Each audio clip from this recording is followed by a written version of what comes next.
Everyone, তোমরা সবাই কেমন আছো? আশা করি তোমরা সবাই ভালো আছো আর আমরাও ভালো আছি।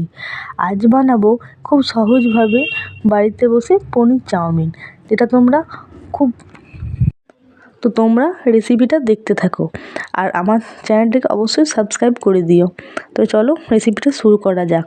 প্রথমে ওভেনটাকে চালিয়ে কড়াইয়ের মধ্যে কিছুটা জল আর তেল দিয়ে দিলাম। তারপর চাউমিনগুলো দিয়ে দিলাম আর 2-3 মিনিট পর ফোটার পরে সেটা ওভেনটা অফ করে দিলাম। তারপর পাশে পনিরগুলো পিস পিস করে কেটে দিলাম আর সেগুলো তেলে ভেজে নিলাম। একটু কম আঁচে ভাজবে, তাহলে কি পুড়ে যাওয়ার সম্ভাবনাটা থাকবে না। এদিকে আমি সব কুচন করে সব কুচিয়ে রেখেছি। তারপর কড়াইয়ে বসে প্রথমে গাজরগুলো আর বিনসগুলো ভেজে নিলাম। কম আঁচে ভাজবে যাতে এগুলো পুড়ে না যায়। তো আস্তে আস্তে ভাজতে থাকলাম।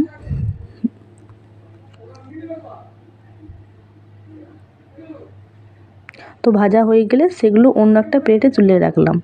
তারপর কড়াইয়ে কিছুটা তেল দিয়ে প্রথমে আদা কুচিগুলো একটু ভেজে নিলাম। তো দেখো ভাজতে থাকছি, এটাগুলো সব কম আঁচে করবে, তাছাড়া কি এগুলো পুড়ে যাবে। তাই মিডিয়াম আঁচে রেখে তারপর দিলাম রসুন কুচি। তো রসুন কুচিগুলো ভাজতে থাকলাম। তারপর দিলাম পেঁয়াজ কুচি। তো পেঁয়াজ কুচিগুলো ততক্ষণ অবধি ভাজতে থাকবো যতক্ষণ একটু লাল লাল টাইপের হয়, আর এগুলো সব মিডিয়াম আঁচে ভাজতে থাকবো। তো আমার পেঁয়াজগুলো ভাজা হয়ে গেছে। এরপর দেব সয়া সস।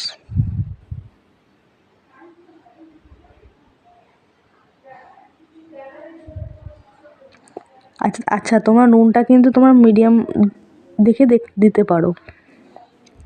তারপর দিলাম গ্রিন চিলি সস, তোমাদের ঝাল মতো তোমরা দেবে। তারপর কিছুটা নাড়াচাড়া করলাম।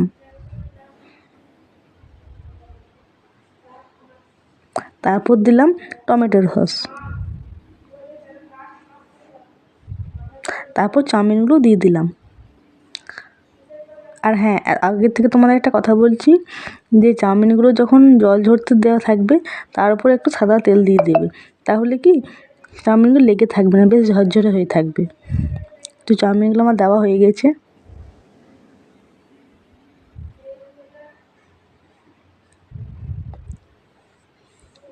এবার এটা গোটাটাই করতে হবে মিডিয়াম আছে। তারপর একটু নাড়াচাড়া করলাম।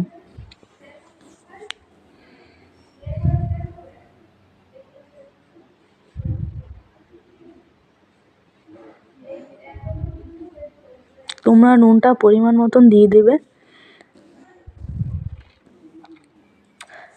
তারপর পনিরগুলো অ্যাড করে দিলাম।